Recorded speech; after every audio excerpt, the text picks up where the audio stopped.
Une question de fond dans cette émission, toute la vérité, celle-là, à savoir s'il y a une justice sur Terre, est-ce que le monde n'est pas injuste finalement? Pour en parler, un homme de justice, donc, il s'agit de l'avocat à la cour, maître Khoureyssi Ba. Khoureyssi ou Khoureyssi, c'est la même chose. Khoureyssi, oui, c'est comme vous les Toubabs, ils vous appellent Khoureyssi. Khoureyssi Ba, voilà. Oui, maître Cheikh Khoureyssi Ba, avocat à la cour. Oui, les Sénégalais vous connaissent, mais également sur l'international, on vous connaît. Les juristes sénégalais ont une bonne réputation dans la sous-région surtout. Tout à fait.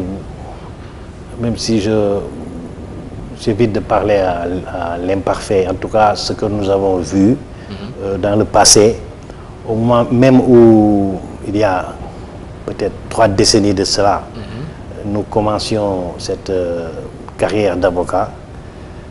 Qu'on le veuille ou non, le Sénégal a une vocation pionnière en Afrique en matière de liberté, de respect des droits de l'homme. Ce n'est pas pour rien que notre pays a été à l'avant-garde de l'adoption de pratiquement tous les instruments de promotion et de protection des droits de l'homme, ainsi que les cours, parce que, comme vous le savez, le statut de Rome, qui a donné naissance à la Cour pénale internationale, aurait pu s'appeler statut de Dakar, puisque l'idée est venue de Dakar, tous les travaux préparatoires, surtout sous l'impulsion à l'époque du garde des Sceaux, notre confrère Jacques Bonnet. L'essentiel du travail avait été fait ici. C'est peut-être pour des raisons anthropologiques que le siège de cette juridiction se trouve à Rome, mais tout était prêt, ficelé pour que ce soit à Dakar. C'est pour dire que nous sommes venus au barreau dans cette ambiance extraordinaire où, en toute modestie, nous faisions figure de pionniers. J'étais tout jeune avocat stagiaire. C'était en quelle année? Moi, c'est en 88. C'est l'année chaude au Sénégal. Mais à partir de cette année 88 jusqu'en 91, 93, ça a été le pic. Dans toutes les grandes affaires de la sous-région jusqu'au Nigeria, on était présents.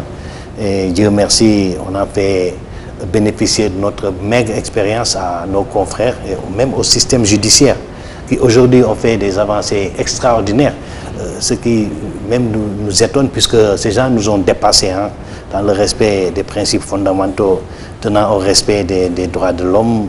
C'est extraordinaire, mais bon, c'est un éternel recommencement, nous ne baissons pas les bras.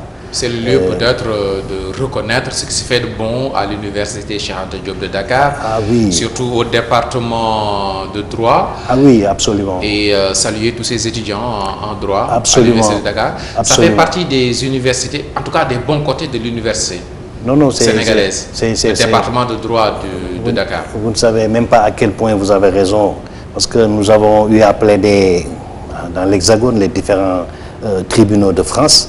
Mais très souvent, les confrères français prestigieux nous interpellaient pour savoir. Et pour eux, c'est machinal, quoi. Dans quelle ville française, dans quelle université française vous avez fait le droit? Et vous dites Dakar. Ils étaient tout penauds de savoir que c'était à Dakar. Donc c'est le lieu d'encourager le personnel enseignant, ainsi que les étudiants. On a de quoi tenir ici dans ce pays. On a de fortes traditions. Et nous devons en être très, très, très fiers. Très, très fiers. En tout cas, dans la sous-région, oui, la Guinée, quelque peu, le Nigeria même, ou la Côte d'Ivoire ont fait recours à vos services. Il y a eu Saviola, il y a eu Lansana Conté, il y a eu... qui d'autre? Présentement, il y a Bagbo. Oui, le général Moussa Traoré. Moussa Traoré. Dans un procès inoubliable, vraiment, suite à sa chute. Évidemment, ici sur le plan national, nous avons participé à tous les bouleversements judiciaires. Ça fait plaisir. Mais au Mali surtout, le procès a été un grand moment de l'histoire de ce pays. Moussa Traoré. Oui, il y avait d'abord le procès de la purge avec le général Tchékoré et autres qui avaient fait le coup d'État de 1968 avec lui. Mais le coup d'État de 91, c'était une nouveauté au Mali. Ce pays, quand même, est tout de même le pays qui a le premier expérimenté les radios FM. Et donc, toutes les radios FM avaient entrepris de diffuser le procès, ce qui était une promesse, un engagement de la conférence nationale, donc les États généraux qui s'étaient tenus suite au coup d'État des bérets rouges avec le général Amadou Toumani Touré. Et la chaîne nationale, le Mali également, avait couvert tout ce procès en direct et en léger différé la nuit à la télévision. C'était vraiment un événement qui a façonné durablement ce pays-là. Parce que, vous savez, on a vu des gens qui ont dirigé le pays être jugés pendant pratiquement 5 mois. On a assisté à toutes les plaidoiries en direct et ça a eu des conséquences jusqu'à l'université au niveau des vocations, jusqu'au niveau de la formation des vocations ont vu le jour au niveau des avocats, des magistrats, et c'est vraiment une page importante. Et, voilà. Nous avons un grand invité sur ce plateau de Toute la vérité ce dimanche. Oui, mais avec cette évolution, est-ce que vous n'êtes pas sur votre faim? Quand on a parlé de la réforme des institutions au Sénégal, on pensait surtout à cette justice sénégalaise et ça a donné, oui, le référendum de l'année dernière et quelques réformettes. C'est pas décevant? Oui, par rapport pour un praticien du droit comme vous? Oui, par rapport à notre potentiel et aux promesses induites par les engagements, c'est plus que décevant. Nous sommes vraiment dans une sorte de cauchemar. Nous souhaitons nous réveiller le plus vite possible parce que le Sénégal ne mérite pas ça. Nous sommes presque tombés au degré zéro sur ce plan institutionnel. On assiste plutôt à ce que moi j'appelle une déplanification institutionnelle parce qu'aujourd'hui, les acteurs semblent ne plus vouloir jouer le jeu. Il y a une sorte de démission ou encore de désinvolture inquiétante qui interpelle puissamment les citoyens lambda parce qu'aujourd'hui, c'est des gens qui vous disent à la limite qu'il n'y a pas de justice au Sénégal, bien qu'il y a une justice à 2 vitesses. Tout le monde déplore cette dissymétrie judiciaire et malheureusement, on ne fait rien pour changer les esprits parce qu'au fur et à mesure qu'on avance, c'est ce qu'on vit. On a l'impression donc... Pourtant, c'était un grand espoir quand le Sénégal disait exit-toi de l'arrivée à grande pompe de Macky Sall. On pensait que sur le plan judiciaire, au niveau de la justice, il y aurait quand même des performances. Oui, oui, tout à fait, tout à fait. Mais il faut relativiser le jugement en règle générale. Peut-être nous sommes pressés. Vous savez, la marche d'un pays, c'est comme ça. C'est une recherche constante vers l'équilibre. On va d'un état de moindre équilibre à un état de meilleur équilibre. C'est progressif, c'est un peu lent. On trébuche, on tombe un peu. Il ne faut pas dévier. En tout cas, il faut rester sur cette ligne directrice. Les exemples aujourd'hui en Afrique, ce n'est plus le Sénégal. Hein? Non, absolument pas, malheureusement. Parce que vous savez, il y a un nouveau phénomène. On nous dit que la justice est rendue au nom du peuple, ce qui est vrai. Mais quand la Cour suprême du Kenya rend une décision entre Odinga et le président en exercice et son challenger, tout le monde jubile. Ça concerne la rue africaine aujourd'hui. Quand une décision au Sénégal est relayée sur Internet, mais le jeune de la Somalie ou de Djibouti, il vit ça dans sa chair. Est-ce que vous voyez? C'est pourquoi donc c'est vrai qu'il faut faire extrêmement attention parce que nous sommes dans un monde globalisé, surtout dans ce domaine-là. Les nouvelles vont très vite et malheureusement, ce qu'on sait, c'est que le rôle prééminent de tout État, c'est de rendre la justice. Ça, c'est quotidien et au quotidien, donc, on a une façon de peser, de sous-peser les différents systèmes judiciaires. La référence maintenant, c'est le Kenya. Voilà, dans ce domaine, au moins avec leur cours constitutionnel. Oui, oui. Oui. Et donc, maître Cheikh Khoureyssi Ba, avocat de Khalifa Sall. Le dossier de Khalifa Sall, c'est l'actualité judiciaire au Sénégal. Mais nous allons démarrer par Laurent Gbagbo et la CPI. Ça se présente comment? Bon, on ne peut pas dire que ça se présente très bien, parce que le meilleur scénario dont on pourrait rêver, c'est que Laurent Gbagbo et Blé Goudé trouvent leur famille, leurs amis, mais malheureusement, ils sont toujours, comme qui dirait, pris en otage dans cette cour, qui est pour moi rien d'autre qu'un camp de concentration pour les Africains qui osent dire non. Il y a une vingtaine pratiquement de demandes de liberté provisoire qui sont toujours rejetées. Évidemment, avec le temps a fait son œuvre. Comme nous disait toujours lui-même Laurent Gbagbo, le temps est le deuxième nom de Dieu, mais c'est en train de se matérialiser parce qu'aujourd'hui... Ah oui, ça c'est sa formule favorite, quoi. Il dit que le temps c'est le second nom de Dieu. Il nous disait souvent que les Occidentaux, ils ont la montre, mais c'est Dieu qui a le temps, le maître du temps. Et vous verrez que notre combat, tôt ou tard, aura une très belle consécration parce que seule la vérité est révolutionnaire. Aujourd'hui, avec Mediapart, les différents journalistes français qui sont intéressés à la crise ivoirienne, tout le monde lui a donné raison, tout le monde le rejoint sur ce principe au moins, qu'il a toujours milité pour être dans le camp du droit, du respect de la loi, de la non-violence, et que c'était plutôt en face avec les différents régimes français qui se sont succédés, les régimes dont on connaît l'appétit, la gloutonnerie. Ils ont tout fait, c'était tout simplement pour s'accaparer les richesses d'un pays très riche. Mais vu sur cet angle, il y a beaucoup de Gbagbo. Ah oui, absolument, il y en a partout, malheureusement, et nous continuons, il y en a partout, mais les exemples, voilà, c'est pas évident. C'est regrettable pour l'Afrique. Non, oui, c'est regrettable parce que c'est un continent. C'est pour des raisons anthropologiques. Nous manquons, qu'on le veuille ou non, de capacité de leadership. Nous avons des gens bien qui devraient pouvoir fédérer les énergies de leur peuple, mais ce n'est pas possible. À un certain moment, il y a l'exemple des Gbagbo qui rejaillit et on laisse tomber. Nous, on est allé à l'époque à Addis Abeba, on a rencontré les différents chefs d'État lors d'un sommet. C'était juste avant qu'ils le transfèrent à la CPI. On a plaidé la cause de Gbagbo. Partout, dans les suites, ils nous recevaient avec le même entrain fraternel. Ils nous disaient, écoutez, mes frères, nous sommes avec vous à 100%. Gbagbo a raison, mais nous ne pouvons pas faire ce qu'il fait, nous ne pouvons pas dire ce qu'il dit. Donc c'est des gens qui acceptent, et là c'est peut-être une sorte d'aliénation mentale ou de peur panique tout simplement. Il y a eu le procès de Hissène Habré à Dakar. On peut considérer ça comme une évolution? Le procès s'est tenu. Oui, le procès s'est tenu. En terre africaine. Tout à fait. Moi, c'est pourquoi j'ai toujours relativisé. J'ai relativisé. Je me suis félicité effectivement que le procès ait eu lieu en terre africaine, que ce monsieur, pour qui j'éprouve beaucoup de respect, ait été jugé par des juges africains.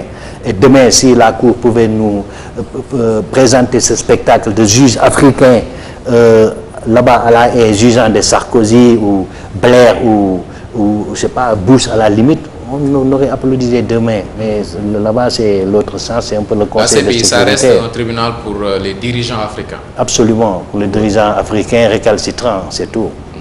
Et on soutient également que c'est une défense de connivence oui. On parle d'une défense de connivence du côté de la CPI, parce que c'est la Cour même qui rémunère les avocats de la défense. Absolument, c'est la Cour qui entretient les avocats, à grands frais d'ailleurs. Et vous savez, la Cour, on connaît ses modes de financement. Les États membres les plus puissants se cotisent, mais même les organisations, entre parenthèses, de droits de l'homme ou caritatives, on connaît les grands financiers de la Cour, mais c'est eux qui vous financent. En tant qu'avocat, donc, vous savez quoi dire et ne pas dire, où aller, dans quel sens, effectivement. Moi, personnellement, je suis membre du conseil de défense de Gbagbo, ça c'est connu. Si vous entrez dans le site, vous verrez que je suis. À distance, je travaille même avec les confrères dans ce procès, mais pour l'instant, pendant l'heure des débats, je ne peux pas intervenir. Peut-être au moment où sont les plaidoiries, ainsi qu'un confrère français, confrère togolais, pardon, ancien premier ministre Togo, Joseph Kofigo, nous allons intervenir, Inch'Allah, si on doit aller au plaidoirie, si entre-temps il n'est pas mis fin à ce procès. Mais retenez effectivement, comme vous l'avez dit, que c'est une cour qui paye tous les frais. Un semblant de procès alors? Oui, absolument, c'est vraiment une parodie de procès, malheureusement. Et quand l'avocat ne peut pas tout dire ou s'exprimer comme il le veut, ça, ce n'est plus de la procès, c'est de la justice. Oui, tout à fait. Vous savez, nous, souvent, nous allons à la haie au titre des séminaires qu'organise régulièrement la Cour, donc au niveau du greffe, et nous avons la possibilité d'aller au pénitentiaire de Scheveningen où ils sont. Il suffit de remplir des formalités. Et des hommes en bonne forme, c'est dommage parce que là, c'est toujours la prison, quoi. Loin du terroir, loin du continent, il a Internet, il a tout. Ouais, mais un ancien chef d'État, il est dans de bonnes conditions, disons, dorées. Oui, mais non, une prison n'est jamais dorée et les conditions sont relatives, quoi, sur votre respect. C'est dur, il est privé de liberté. Au moins, il a la possibilité de savoir ce qui se passe loin de son pays. Au moins, il a le privilège de bénéficier de conditions dignes de détention. Au moins, il n'y a pas de restrictions sur les visites, parce que vous venez jusqu'à Dakar, vous trouvez ces choses-là. Une prison à lui seul sur 500 mètres carrés, plus tous les conforts, climatisation, téléviseur. Oui, mais attendez, les chambres dans lesquelles ils vivent font à peine 12 mètres carrés, hein, 3 fois 4. Ils ont un grand espace. Gbagbo n'est que oui, dans une chambre. Il est dans une chambre. Ils sont tous dans une chambre. Maintenant, ils ont un espace. Ils sont dans une chambre où il y a que la table de travail, le lit et une petite kitchenette, une cuisine. Sinon, il y a un grand espace, bibliothèque, etc., où ils peuvent, et même terrain de sport, c'est vrai, ils peuvent se promener. Mais c'est des petites chambres, hein, avec un petit lit de militaires ou d'étudiants. Hein. Pas imaginer qu'ils sont dans des palaces non plus. Ils sont en prison. Les Africains, quand même, n'en veulent pas de cette CPI. Oui, elle a un avenir? Si on fait preuve de détermination, on peut trouver une bonne cour pénale africaine qui jouerait le rôle de dissuasion et inciterait nos dirigeants à respecter scrupuleusement les droits de l'homme, surtout la vie des hommes qui est sacrée. Et cette cour ne devrait être plus bientôt qu'un vieux souvenir. À moins qu'elle prenne le pli maintenant et qu'elle se mette vraiment au service des idéaux internationaux d'égalité, de justice pour tous. Parce que sinon, cette cour va mourir de sa belle mort. Hein. Malgré son âge avancé, est-ce qu'il est possible de penser une seconde que ces mêmes Occidentaux peuvent arriver à traduire un Robert Mugabe devant cette cour? Vous savez, c'est des gens qui n'hésitent devant rien. Parce que Mugabe, c'est quand même quelqu'un qui les a défiés. C'est quelqu'un qui a montré la voie aux jeunes générations africaines. Ils lui en veulent toujours? Absolument, ils lui en veulent. Mais maintenant qu'il est tombé, je pense que s'ils peuvent retrouver l'Éden, le paradis perdu, peut-être qu'ils vont l'oublier. Mais sinon, ne vous étonnez pas, s'ils ont la possibilité, tant qu'il est en bonne santé, ils vont l'humilier. C'était un peu ce qu'on a vu au cours du procès Hissène Habré. C'est des gens qui en avaient gros sur le cœur contre Habré, et il fallait que Habré paye. Pour terminer avec cette justice au niveau de l'Afrique, il y a la Libye. La Libye qui annonce l'ouverture de procès contre les esclavagistes. On peut y croire? Oui, je n'avais pas suivi ça, mais on peut y croire, mais vraiment ce serait peine perdue, hein, parce qu'il faut qu'on arrête ce cinéma avec la Libye. Ce qui se passe vraiment, c'est à l'instigation de l'Union européenne, des grandes puissances, qui ont décidé en tout cas de venir nous recoloniser et de nous piller, ça c'est sûr. Et les migrations en direction de ces jeux les gênent considérablement. Vraiment ce qu'ils veulent, c'est avoir le champ libre, quoi. Mais en même temps, vraiment être à l'aise chez eux, parce qu'ils pensent que tous ces milliers de personnes qui viennent, comme ils disent, les encombrer, il faut arrêter ça. Ils ont mis dans le coup nos États. La Libye peut rester tranquille alors? Pour la Libye? Oui. Oui, je suppose. Hein, je suppose. Elle ne sera pas inquiétée par la communauté internationale? Au contraire, elle sera chouchoutée, les gens, parce que Kadhafi avait tout fait pour insister sur le rôle de filtre qu'il jouait, et qu'il déplorait le fait que personne ne comprenait que lui, il jouait ce rôle, et qu'à sa disparition, ce serait vraiment des frontières poreuses. Maintenant, ils ont commencé à mettre un pactole substantiel sur la Libye pour arrêter tout ça. Il fallait avant ça alerter l'opinion, montrer qu'on vendait des gens, qu'on revenait aux pratiques de l'esclavage, mais l'esclavage, il a toujours cours ici. Quand ils viennent piller nos ressources, c'est rien d'autre.